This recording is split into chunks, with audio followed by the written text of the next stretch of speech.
Iran ఒక సంచలన ప్రకటన చేసింది. ఇజ్రాయెల్ అమెరికా దాడుల నేపథ్యంలో ఇరాన్ కూడా ఒక అడుగు ముందుకు వేసి చాలా సీరియస్ వార్నింగ్ ఇచ్చింది.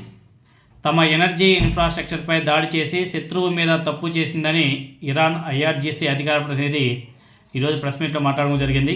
అంతేకాదు, పొరుగు దేశాల ఆయిల్ ఫెసిలిటీస్పై దాడులు చేయాలని మాకు ఏమాత్రం ఆలోచన లేదు, కానీ అమెరికా ఇజ్రాయెల్ మాపై దాడి చేశాయి. ఇప్పుడు యుద్ధం మరో స్థాయికి చేరింది. గల్ఫ్ దేశాల ఎనర్జీ ఫెసిలిటీస్పై దాడులు కూడా ప్రారంభించాం, దాడులు చేస్తాం, తగ్గేదే లేదు. మరోసారి మా మీద అటాక్ చేస్తే వాటిని పూర్తిగా నాశనం చేస్తామని చెప్పేసి వాళ్ళు ఐఆర్జీసీ అధికార ప్రతినిధి వార్నింగ్ ఇవ్వడం కూడా జరిగింది. అంటే అమెరికా ఇజ్రాయెల్ వాళ్ళ మీద దాడి చేశాయి కాబట్టి ఇప్పుడు యుద్ధం మరో స్థాయి కూడా చేరిపోయింది.